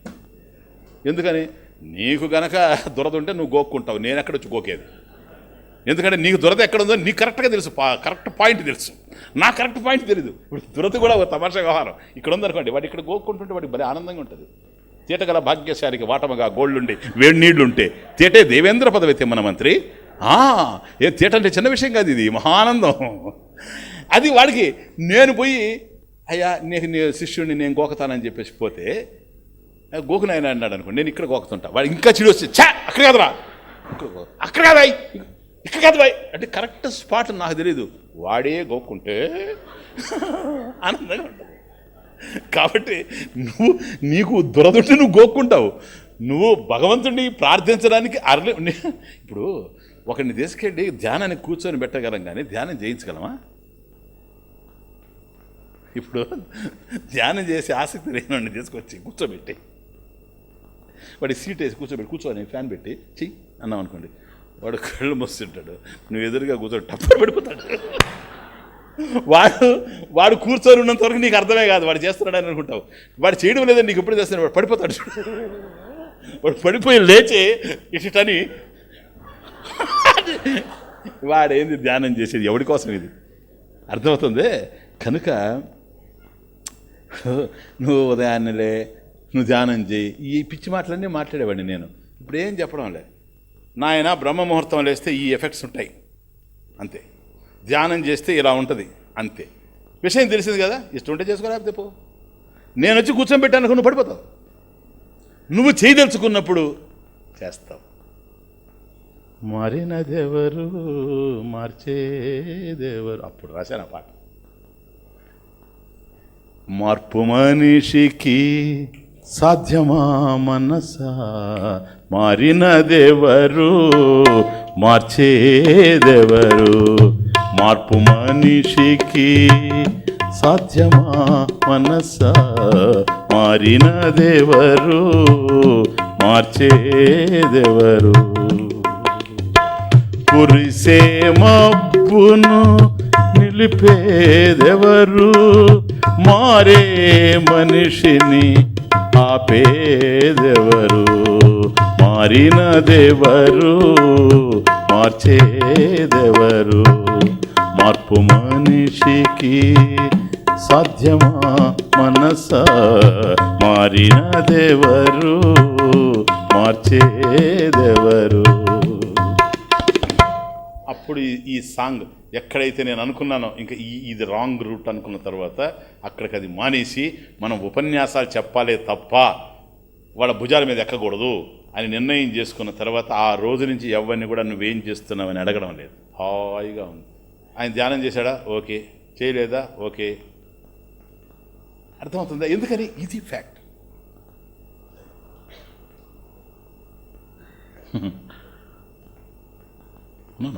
అందువల్ల మీరు మార్చాలని ప్రయత్నం చేయండి. నేను కాదు, ఇప్పుడు కృష్ణుడు వెళ్ళాడు మార్చాలని దుర్యోధనని, మార్చలేకపోయాడు, వచ్చేసాడు, వాడు మారడు అన్నాడు. That's all right. అట్లాగే మీరు కూడా ప్రయత్నం చేయండి. కానీ కృష్ణుడు ఏడవలే.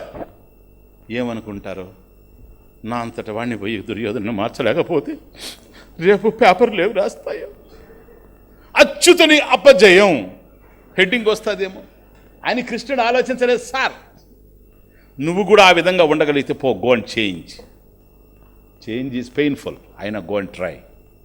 పోయి మార్చాలని ప్రయత్నం చేయి. వాడు మారలేదనుకో, అప్పుడు లోపలికి వచ్చి నవ్వుకో, ఎందుకని అంతే. అలా నవ్వగలిగితే మనిషిని మార్చాలని ప్రయత్నం చేయాలి, లేకపోతే కష్టం. నా బిట్టర్ ఎక్స్పీరియన్స్, 40 సంవత్సరాల నుంచి మీకు తెలిసిన నా జీవితం ఏంటి, ఎంతమందిని మార్చాలని ప్రయత్నం చేసి అసలు రోజు రోజుకి ఈ విషయంలో ఇంకా గట్టిపడిపోతున్నా. చాలా కష్టం మనుషులు మార్చడం, చాలా కష్టం.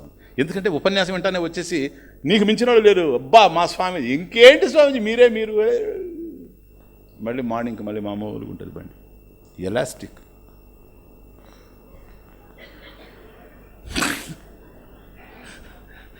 ఇది అర్థం చేసుకొని నేను ఎవరన్నా వచ్చి పొగిడితే నవ్వుకుంటుంటాయి. ఏం పొగుడుతావు నువ్వు, నీకు 5 సంవత్సరాల నుంచి నేను పరిచయం, 5 సంవత్సరాలుగా నా జీవితం చూసి పొగుడుతావు. 10 సంవత్సరాల వాళ్ళు 10 సంవత్సరాలుగా చూసి పొగుడతారు. 100 తెగినం చూసిన వాళ్ళు ఏమంటుంటారు, 100 తెగినవయ్యా అని. వీళ్ళు ఏమంటారు, నిజామాబాద్లో నువ్వు చూడలేదని. ఎవడిది వాడది, అన్నీ నాకు ఒకడికే తెలుసు. ఏం జరిగిందో నాకు ఆయనకి ఇద్దరికి తెలుసు, కష్టాలైనా సుఖాలైనా వైభవాలైనా వైఫల్యాలైనా. కాబట్టి వాటికి మేము చెదరాల్సిన అవసరం లేదు, అవన్నీ జరగాల్సినవి జరిగినాయి. ఏ మార్గంతో అయితే ప్రారంభమయ్యామో, ఇంటిని వదిలేసామో అదే మార్గంలో ఉండం, కానీ అడుగిట్ట పోలా అడుగిట్ట రాలా. అర్థమవుతుంది? దేంతో ఇల్లు వదిలిపెట్టామో దాంట్లోనే ఉన్నాం. అలా ఉన్నామనేటువంటి బాధ లేదు, ఆనందం ఉంది. ఇంత చేయగలిగాం కదా, ఇంత చేయగలిగాం భగవంతుని యొక్క అనుగ్రహం చేత. కాబట్టి ఏదో చేయలేదనేటువంటి బాధ నాకు లేదు, చేసిన దానికి నేను ఆనందంగా ఉన్నా. ఇంకా ఎంత జరిగితే అంత జరగని, ఇంతే తృప్తిపడాలంటే. కాబట్టి మార్చాలని పొండి, మార్చడానికి ప్రయత్నం చేయండి. మారలేదనుకోండి, మీరు బాధపడబాకండి. ఇక్కడ కూడా మీరు చేయాల్సిన ప్రయత్నం ఒకటి ఉంటుంది, అది చెప్తా ఇప్పుడు. వాడు మారడు కదా, మనిషి మారే అవకాశం లేదు. ఇప్పుడు కూడా మీరు యూ కెన్ హెల్ప్ హిమ్. ఎట్లా? పోయి వాడికి చెప్పి ఏదేదో మార్చాలని ప్రయత్నం చేయడం కాదు, రొదబెట్టడం కాదు. నువ్వు దూరంగా వచ్చేసి పరమేశ్వరుని ప్రార్థించు, అతను మారేటట్టుగా భగవాన్ నువ్వు అనుగ్రహించు, చేస్తాడు. This I'm doing today, honestly speaking. ఇది చేస్తున్నా ఇప్పుడు నేను ఎవరి విషయంలో కూడా. ఒక్కొక్కరిని అర్థం చేసుకుంటున్నాను, వాళ్ళ బాధలతో నాకు అర్థమవుతుంది. వాళ్ళ కర్మ అది. అందుకని ఊరికే వాడు మారలేదు, ఈ మారలేదు, ఆమె మారలేదు, ఇవి అనవసరం. మారని నువ్వు అర్థం చేసుకున్నావు కదా, దాని వెనక ఇంత బ్యాక్గ్రౌండ్ ఉంది కదా. దూరంగా వచ్చేసి భగవంతుడిని ప్రార్థించు. ఇది వర్కౌట్ అవుతుంది డెఫినెట్. ఎందుకని? అలౌకిక కర్మ కనుక. దాని ఫలితం ఏంటి? దయ. పరమేశ్వరుడు దయ కురిపిస్తాడు. వాడికి ఏదైనా అదృష్టం ఉంటే అంత కొంత పోతుంది. వాడికి పోకపోతే మాత్రం అది వృధా పోదు, ఎందుకంటే నీకే వస్తుంది. వాడి కోసం నువ్వు ప్రార్థించావు గనక, అలౌకిక కర్మ గనక, అలౌకిక కర్మ ఫలం దయ ఏదైతే ఉందో అది వాడికి పోతుంది. వాడు గనక అంగీకరించలేని పరిస్థితుల్లో, దాన్ని పట్టుకోలేని పరిస్థితుల్లో, దాన్ని స్వీకరించలేనటువంటి దౌర్భాగ్య స్థితిలో కనుక వాడుంటే మళ్ళీ అటు పోయి ఇటు వస్తుంది నీ దగ్గరికి, అంతే, ఇంకేం లేదు. సరేనా? ఇదొక్కటి వెరీ వెరీ ఇంపార్టెంట్. చేసి చూడండి. ఎందుకంటే కొందరిలో చాలా తక్కువ శాతం అనుకోండి, ఇటీవల ఇది నేను పెట్టుకుని ఉన్నాను, దీనివల్ల కొందరిలో నేను మార్పు చూశాను. వీళ్ళు మారరు అనుకున్న వాళ్ళల్లో కూడా కొంత మార్పు చూశాను. నేను వాళ్ళ కోసం రోజు ఒక 5 నిమిషాలు ప్రార్థించేవాడిని. అట్లా కొందరి మీద ఎక్స్పెరిమెంట్ చేశాను. చాలా హృత్పూర్వకంగా పరమేశ్వరుని ప్రార్థించేవాడిని. ఆ వ్యక్తి జీవితంలో మార్పు వస్తే బాగుండు, ఆ వ్యక్తి జీవితంలో మార్పు వస్తే బాగుండు, నన్నే నమ్ముకోనున్న వ్యక్తి మార్పు వస్తే బాగుండు, నా వల్ల కావడం లేదు, భగవాన్ నిన్ను ఆశ్రయించుకోనున్నా, నీ పాదాలు నమ్ముకున్నటువంటి వాడిని, నా జీవితాన్ని ఎలా చేసావు, అట్లాగే ఈ విషయంలో కూడా నువ్వు ఏదైనా చేయి అని ప్రార్థన చేస్తే దాని యొక్క ఫలితాన్ని సూక్ష్మంగా నేను చూస్తున్నా. సరేనా? అందుకని ఎక్స్పెరిమెంట్ కనుక, శాస్త్రం కూడా అంగీకరిస్తుంది కనుక, దీనికి అవాంతరాలు లేవు, ప్రతిబంధకాలు లేవు కనుక, ఎక్కడైతే మనం ముందుకు వెళ్ళి చేయలేమో, మన యొక్క ప్రయత్నాలు ఎక్కడైతే ఫలించవో, మన కృషి ఎక్కడైతే ఫలించదో అక్కడ పరమాత్మ యొక్క కృప మనకు అవసరమైంది కనుక ఆ విధంగా కనుక మనం వెళితే మేలు చేసిన వాళ్ళం అవుతాం. కాబట్టి ఇతరులకు నీ వల్ల బాధ ఉండకూడదు. కారణం ఏంటి తెలుసా? నువ్వు ఇతరులని బాధ పెట్టినా నీ మనసు బాధపడుతూ ఉంటుంది. నేను ఇలా చేయకుండా ఉంటే బాగుండేది, ఇలా చేయకుండా ఉంటే. ఆ మనసు ధ్యానానికి పనికిరాదు, ఆ మనసు శాస్త్ర అధ్యయనానికి పనికిరాదు. నేను చెప్పేదంతా ఇదే. ఇప్పుడు ధ్యానంతో మీరు ప్రసన్నంగా ఉంటారు, జ్ఞానం వస్తే మీరు తరించిపోతారు. జ్ఞానం రావాలంటే ప్రమాణం రావాలి. ఈ మనసుకు ప్రమాణ ఫలితం రాదు. 3 రోజుల నుంచి ఇదే నా బాధంతా చూసిన తర్వాత. అందువల్ల ప్రమాణం ఫలించాలి అని అంటే అంతఃకరణ శుద్ధి ఉండాలి కనుక ఇది ఎక్కడెక్కడ భగ్నం అవుతా ఉందో, ఎక్కడెక్కడ అశాంతి వస్తుందో ఆ పాయింట్స్ తీసుకొని వచ్చి నేను ఎక్స్ప్లెయిన్ చేస్తాను మీకు శాస్త్రీయంగా, అనుష్ఠానపూర్వకంగా. అర్థమవుతుందా ఇప్పుడు? అందుకని మీరు ఇతరులని బాధ పెట్టబాకండి, దానివల్ల మీకు బాధ ఉంటుంది. అట్లాగే ఇతరులు మిమ్మల్ని బాధ పెడుతుంటే వాళ్ళ కర్మ అది ఉంటుంది. ఇప్పుడు తేలు ఉంది, అది కొడుతుంది, అంతేగాని దాని దగ్గర నువ్వు కూర్చొని నువ్వు కొట్టబాకే వేస్ట్ ఇదంతా. నువ్వు దానికి దూరంగా ఉండు, అంతేనా? ఆ విధంగా జీవితాన్ని మనం సంస్కరించుకుంటూ ఎక్కడెక్కడ పరిస్థితులు భిన్నంగా ఉంటాయో, ఇప్పుడు మనం బాగు చేయాలనుకున్న కొందరి జీవితాలు బాగుపడవు, వాళ్ళు ఇంకో రకంగా పోతూ ఉంటారు, మనం చూసి ఇంకితే ఈ ఘటాలు అని వదిలేయచ్చు. అటువంటి వాళ్ళ కోసం పరమేశ్వరుని ప్రార్థించవచ్చు. ఎందుకంటే టైం ఉంది, నీకు కావాల్సిన టైం ఉంది.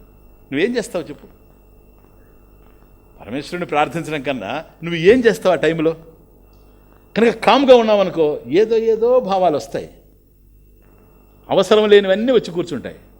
కానీ భగవంతుని ప్రార్థిస్తూ ఉండు, తద్వారా నీ మనసు ప్రశాంతంగా ఉంటుంది, నీ ద్వారా ఇతరులకు కూడాను మేలు జరుగుతుంది. కాబట్టి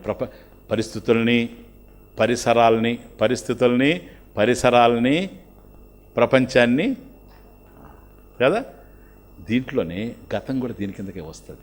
ఇతరుల విషయంలో ఎట్లాగైతే నువ్వు ఫీల్ అవుతున్నావో, గతంలో నేను తప్పు చేశాను అని కూడా ఫీల్ అవుతున్నావు కనుక ఇతరులను బాగు చేయడానికి భగవంతుని ప్రార్థన చేయాలి.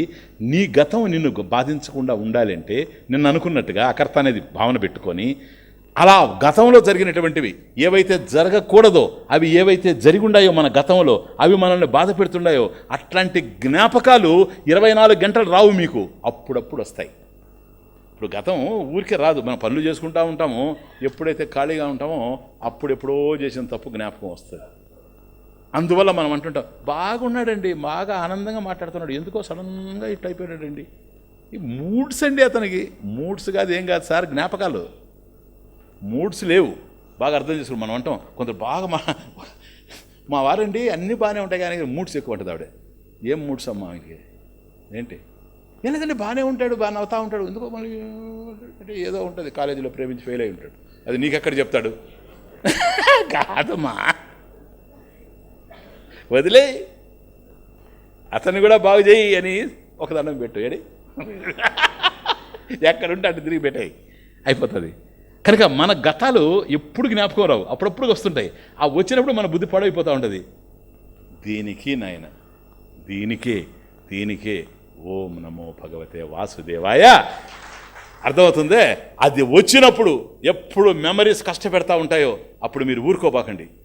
ఓం నమో భగవతే వాసుదేవాయ, ఓం నమో భగవతే వాసుదేవాయ, ఓం నమో భగవతే వాసుదేవాయ, ఓం నమో భగవతే వాసుదేవాయ, ఓం నమో భగవతే వాసుదేవాయ, ఓం నమో భగవతే వాసుదేవాయ, ఓం నమో భగవతే వాసుదేవాయ, ఓం నమో భగవతే వాసుదేవాయ, ఓం నమో భగవతే వాసుదేవాయ, ఓం నమో భగవతే వాసుదేవాయ, ఓం నమో భగవతే వాసుదేవాయ, ఓం నమో భగవతే వాసుదేవాయ, ఓం నమో భగవతే వాసుదేవాయ, ఓం నమో భగవతే వాసుదేవాయ, ఓం నమో భగవతే వాసుదేవాయ, ఓం నమో భగవతే వాసుదేవాయ, ఓం నమో భగవతే వాసుదేవాయ, ఓం నమో భగవతే వాసుదేవాయ, ఓం నమో భగవతే వాసుదేవాయ, ఓం నమో భగవతే వాసుదేవాయ. జై బృందావన విహారీ లాల్ కీ జై. మీ గతం జ్ఞాపకం వచ్చి మిమ్మల్ని బాధ పెట్టేటప్పుడు ఊపిరి ఆడకుండా చేసేయండి నామం, అంతే, ఇంకేం. ఓం నమో భగవతే వాసుదేవాయ అంతే. ఆ తర్వాత 5 నిమిషాలు చేసి చూడండి, మీరు హాయిగా ఉంటుంది. చేయకముందు ఆ జ్ఞాపకాలు బాధిస్తూ ఉంటాయి. హాయిగా ఒక్కరే రూమ్లో కూర్చో తలుపేసేసి హాయిగా మీ ఇష్టం, శృతి లేదు, ఏం లేదు, తబలా లేదు, ఏం లేదు, మీ ఇష్టం. పక్కింటోడు ఏడిస్తే ఏడుస్తాడు, అది వేరే విషయం. మీ ఇష్టం, ప్రొసీడ్ అయిపోండి. కొద్దిసేపటి కూడా ఫ్రీ అయిపోతారు. కనుక మీకు గనక మీ గతం జ్ఞాపకం వచ్చి బాధిస్తే నామం చేసుకుంటూ పోండి, సరేనా? ఇతరులను మార్చాలని ఫెయిల్ అయిపోయామనే బాధ మీకు వచ్చినప్పుడు భగవంతుడిని ప్రార్థించండి. దానికి ప్రార్థన, దీనికి సంకీర్తన. Thank you. ఓం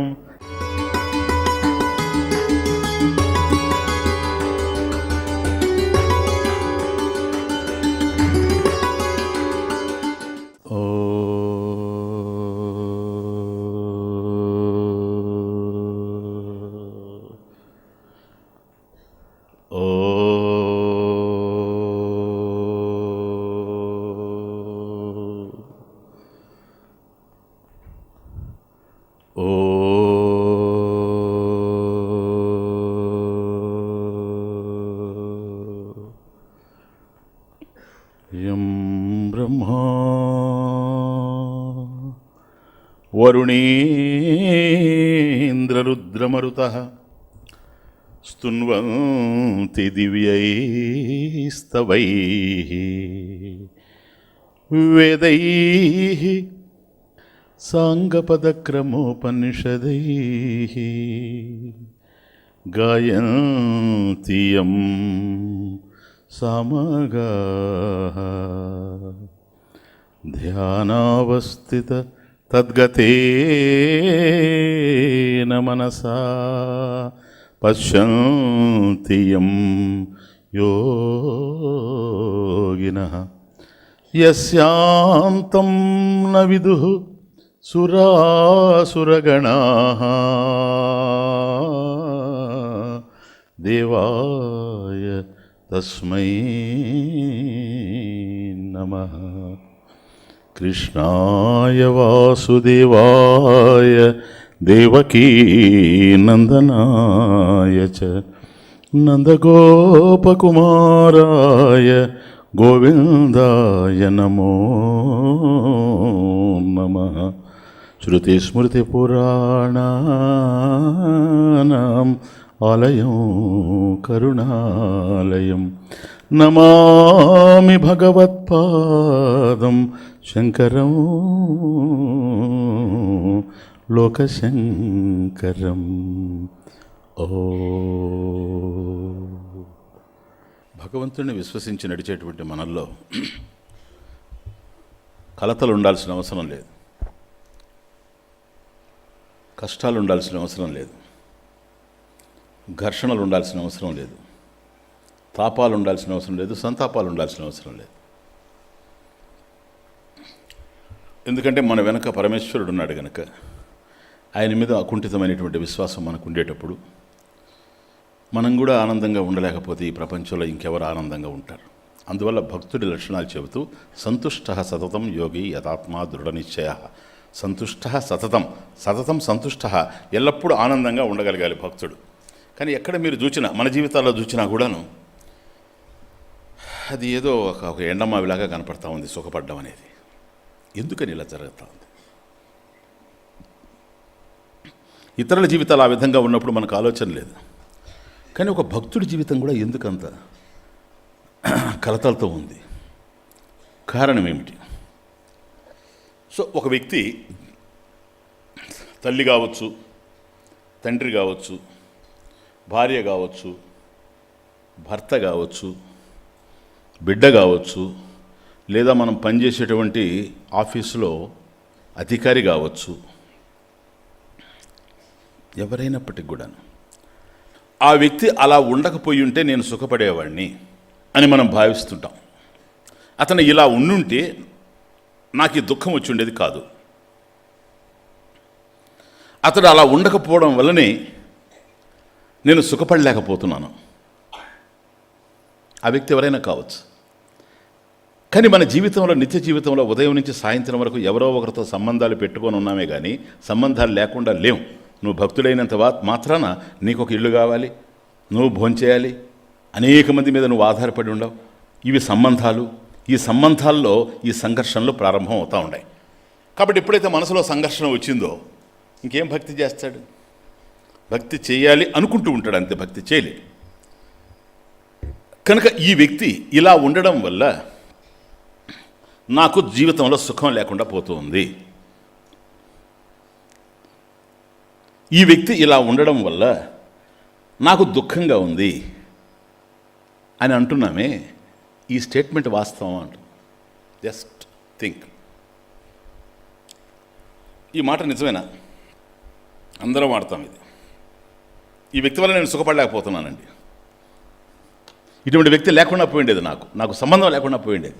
అది ఎవరైనా కావచ్చు. కొందరు తల్లిదండ్రుల విషయంలో చెప్తుంటారు, కొందరు భార్య విషయంలో, కొందరు భర్త విషయంలో, కొందరు బిడ్డల విషయంలో, కొందరు స్నేహితుల విషయంలో, కొందరు పార్ట్నర్స్ విషయంలో, బిజినెస్లో. ఇతను కాకుండా ఇంకొకరు ఉంటే నాకు ఈ బాధ ఉండేటువంటిది కాదు అనేటువంటి మాట మాట్లాడుతున్నారు. చూచారా? ఇతను ఉండడం వల్లనే నేను సుఖపడలేకపోతున్నాను, ఇతను ఉండడం వల్లనే, ఇతని కారణంగానే నేను దుఃఖపడుతున్నాను. ఇది వాస్తవమా? ఇతను గనక మారితే నేను సుఖపడగలను, ఇతను గనక మారితే నాకు దుఃఖం ఉండదు. అతను మారకపోవడం వల్లనే నాకు దుఃఖం ఉంది. ఇది వాస్తవం అని క్వశ్చన్ వేస్తున్నాను నేను. ఏమో, ఎవరి అభిప్రాయాలు వాళ్ళవి. ప్రశ్న ఒకటే, సమాధానాలు ఎవరెవరి బుద్ధిలో నుంచో పుట్టుకొస్తాయి. మీకు ఏ విధమైన సమాధానం వస్తుందో నాకు తెలియదు, కానీ నా వరకు ఇది వాస్తవం కాదు అనిపిస్తుంది. నా దుఃఖానికి అతను మారకపోవడం కారణం, నాకు సుఖం లేకుండా పోవడానికి అతను మారకపోవడం కారణం, అతను మారుంటే నాకు సుఖం ఉండేది, అతను మారుంటే నాకు దుఃఖం లేకుండా పోయేది అనేటువంటి మాట అవాస్తవమేమో అని నాకు అనిపిస్తాం. ఎందుకో తెలుసా? అతను అలా ఉండడం వల్ల కాదు నీకు దుఃఖం, అతను అలా ఉండడం వల్ల కాదు నీకు సుఖం లేకుండా పోవడం, అతను మారకపోవడం వల్ల కాదు నీకు దుఃఖం, అతను మారలేడు అనే సత్యాన్ని నువ్వు తెలుసుకోలేకపోవడం వల్ల దుఃఖం. అతను మారలేడు, అతని వల్ల కాదు, అది సాధ్యపడేటువంటి పని కాదు అనేటువంటి సత్యం నీకు అర్థం కాకపోవడం వల్లనే నీకు దుఃఖం. ఆ వ్యక్తి అలాగే ప్రవర్తిస్తాడు, ఇంకంతకన్నా చేంజ్ వచ్చేటువంటి అవకాశం లేదు. నువ్వు గనక ఎందుకు అని అన్నావా, శాస్త్రాలు దొర్లిస్తాను నీ మీద. అలా ఉండడం వెనక చాలా నియతి ఉంది, ఆర్డర్ ఉంది. ఈరోజు ఉన్న పళంగా అలా ఉండడం కాదు, ఎప్పటి నుంచో ఉంది. ఆ మనసులో పేరుకుపోయి ఉన్నాయి ఆ భావాలు, ఈప్సితాలు. వాటిని ఒక్కసారి అతను కూడా మార్చుకోలేడు, నువ్వు అర్థం చేసుకోవాలి. కనుక నేను చెప్పినట్టుగా అతను వినడం లేదు కనుక నాకు కోపం వస్తూ ఉందని. ఎందుకు వస్తుంది నీ కోపం? వినంది అతను, నీకెందుకు వస్తుంది కోపం అని. ఏంటి స్వామీజీ మీరు చెప్పేది? వాడు నా కొడుకు కావచ్చు, కొడుకే, ఎవరు కాదన్నారు? మరి కొడుకు నేను చెప్పిన మాట వినాల్సిన అవసరం లేదా? మరి హిరణ్యకశిపుడు చెప్పినట్టు ప్రహ్లాదుని లేదు. ఓరు నాయన, వాళ్ళని తీసుకొచ్చారేంటి స్వామీజీ? ప్రహ్లాదుడు రివర్స్లో చెప్తున్నారేంటి మీరు? ప్రహ్లాదుడు మహాభక్తుడు, హిరణ్యకశిపుడు దుర్మార్గుడు. ఇక్కడ రివర్స్ స్వామీజీ అని నువ్వు అనుకుంటున్నావు. ఇప్పుడు వాడిని కన్నా పక్కన దూరంగా పిలిచి అడిగానంటే నీ కుమారుడిని, ఇక నీ మీద చరిత్రలు చెప్తాడు వాడు. కాబట్టి మీ ఇద్దరి చరిత్రలు వినడం కోసం కాదు నేను ఉండేది, నాకు ఒక జీవితం ఉంది. సరేనా? నువ్వు ఆజ్ఞాపించినట్టుగా వాడు వినడం లేదు కనుక నీకు కోపం వచ్చింది. కోపం వచ్చినప్పుడు ఏం జరుగుతుంది చూడండి, మొత్తం సీన్ అంతా మారిపోతుంది. మనిషి మారిపోతాడు, పర్సనాలిటీ మారిపోతుంది, ఎక్స్ప్రెషన్స్ మారిపోతాయి, అన్నీ మారిపోతాయి. కోపం వచ్చినప్పుడు చూడండి, ముందు కళ్ళు ఎర్రబడతాయి. విచిత్రం. వాడు ఏసీ రూమ్లో కూర్చొని ఉండినా 6x6లో 1.5 టన్ పెట్టుకొని కూర్చొని ఉన్నా కూడా చల్లగా, కోపం వచ్చిందంటే మాత్రం వాడు కళ్ళు చూచామంటే ఎర్రగా తిరిగిపోతాయి, చింతనిప్పుల్లాగా. ఎందుకని? వణుకు వస్తుంటుంది. ముసలాడు వణిగితే పర్వాలేదు, కోపం వచ్చినాడు ఎవడైనా ఒకడు ముసలాడే వణిగిపోతున్నాడు అంతే అని. ఆ ఉద్రేకం, ఆవేశం, పళ్ళు కొరకడం, ఇవన్నీ జరిగిపోతూ ఉంటాయి. ఇంత ఎక్స్ప్రెషన్ నడుస్తూ ఉంటుంది, చెమట్లు పోసేస్తూ ఉంటాయి. ఏమైపోతాడని మనం భయపడిపోతూ ఉంటాం. బీపీ వాడైతే ఇంకా చెప్పనవసరం లేదు. ఇదంతా ఏంటయ్యా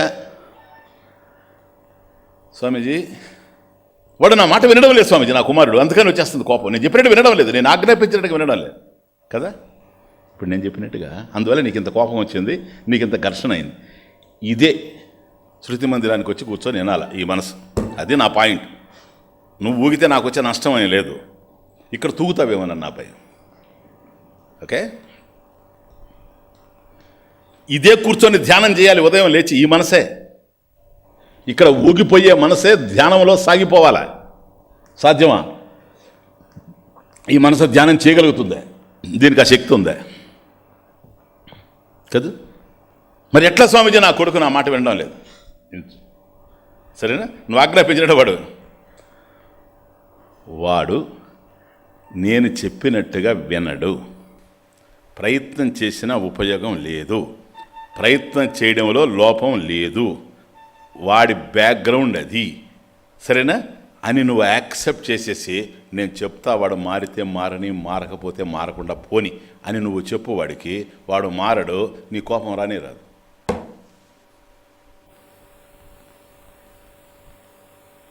ప్రాక్టికల్ నేను మాట్లాడేది. వస్తుందా? ఈ థాట్ వచ్చిన తర్వాత నీ కోపం రాదు. నీకు ఎప్పుడైతే కోపం రాదో కళ్ళు ఎర్రబడవు, ఊగురాళ్ళు, మనసులో సంతాపం ఉండదు, సరేనా. హాయిగా ఇంతకు ముందు ఈ భావన రాకముందు వాడు నా మాట వినడం లేదు అన్నప్పుడు నీ మనసు ఎంత ప్రశాంతంగా ఉంది, ఇప్పుడు కూడా అంతేగా ఉంటుంది. కావాలంటే ఇప్పుడు కూడా కూర్చొని నువ్వు ధ్యానం చేయగలవు. This is the point. కాబట్టి నిన్న మనం చూచినట్టుగా యస్మాత్ న ఉద్విజ్యతే లోకః లోకాత్ న ఉద్విజ్యతే చేహ. Please understand. సుఖపడాలనుకుంటే ఇవి సుఖపడడానికి ఎంతెంతో డబ్బు ఖర్చు పెడతా ఉన్నారు ఈ ప్రపంచంలో జనం. ఏం అవసరం లేదు. ఇవి వంట పడితే హాయిగా సుఖంగా ఉండొచ్చు మనిషి. వాడు ఎందుకు మారడం లేదు? నేను పెద్దవాడిని కనుక నేను చెప్తే అవసరం లేదు. నువ్వు పెద్దవాడివి చెప్పు, చెప్పే స్వేచ్ఛ నీకుంది. మారకుండా ఉండే స్వేచ్ఛ వాడికి ఉంది. అదేంటి స్వామీజీ అని బ్యాక్గ్రౌండ్ సార్ అది ఈరోజు అనుకుంటున్నావేంటి? నేను ఈ ప్రపంచంలోకి వచ్చాను కదూ, నాకన్నా ముందే కొందరు ఉండారు ఇక్కడ. నేను సృష్టించిన ప్రపంచం కాదు ఇది. నేను వచ్చి ఈ ప్రపంచంలో తయారు చేయలేదు ఈ ప్రపంచాన్ని. నేను రాకముందే వచ్చాను. జీవిస్తూ ఉండరు వాళ్ళు. వాళ్ళలో నా తల్లిదండ్రులు కూడా ఒకరు కదటరా. కాబట్టి తండ్రి నచ్చడం లేదనుక ఎవరికన్నా ఏం చేయాలి? ఇప్పుడు అతను మారాలంటావు. నీకన్నా ముందే వచ్చున్నాడు కనుక సీనియారిటీ. ఆయన చెప్తాడు నువ్వు మారరా అని.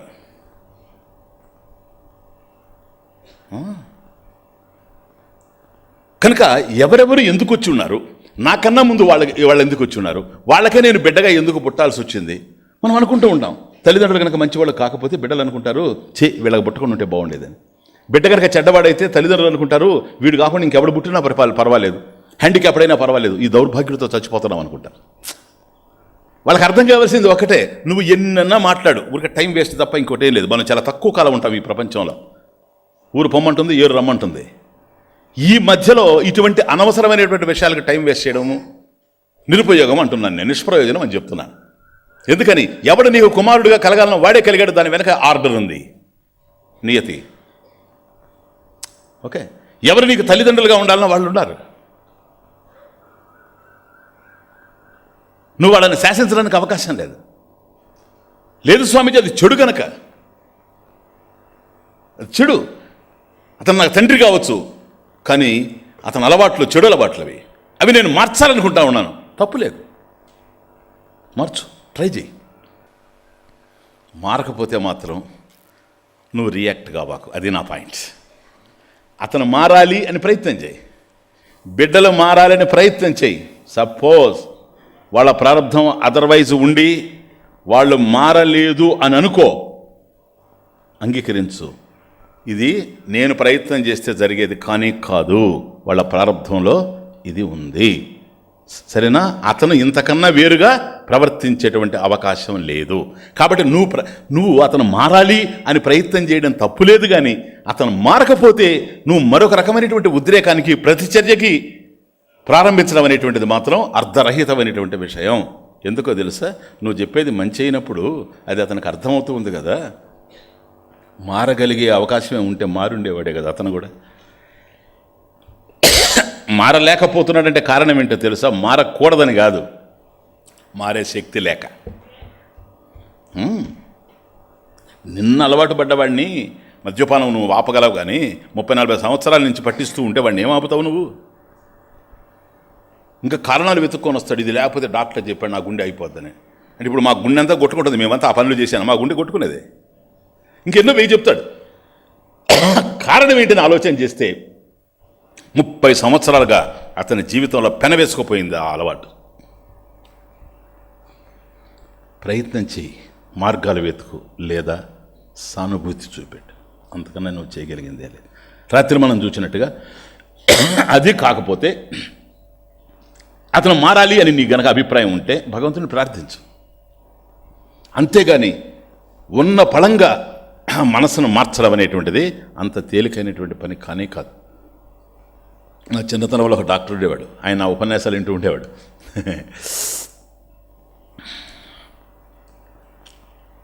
ఎవరు బీపీ వాళ్ళు వచ్చినా